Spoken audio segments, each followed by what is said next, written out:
சாலையில் நடக்கிறான், நெஞ்சில் காதலை சுமந்து செல்கிறான். இன்று அந்த காதலை அவரிடம் சொல்வதற்கே தயங்கி நிற்கிறான்.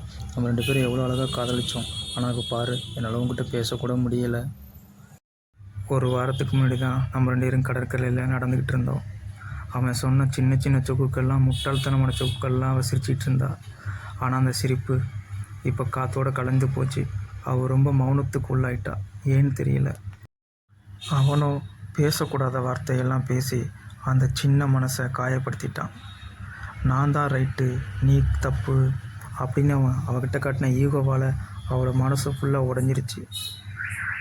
நான் உன்னை போய் அப்படி நினச்சினடா, இப்படி நினச்சினடா அப்படின்னு சொல்லி ரொம்ப ஆர்கியூமெண்ட்டில் இறங்கி அவனை விட்டு தூரமாக நடக்க ஆரம்பித்தா.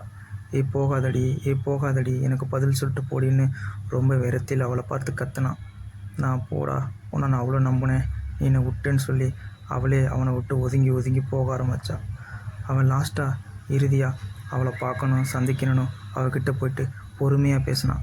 நடந்ததை எடுத்து கூறினான். எல்லாத்தையும் கேட்டு மன்னிப்பு கேட்டான். அவளோ அவனை பார்த்து கண் கலங்கின அடுத்த செகண்டு அவங்கிட்ட, இனிமேல் இப்படி பண்ணாத, நான் உனக்கு மட்டும்தான் அப்படின்னு சொல்லி 2 பேரும் அப்போவே சிரித்தாங்க. காதலை பரிமாறிக்கிட்டாங்க. அவங்களோட யுத்தம் முடிந்து காதல் பயணம் தொடங்கியது.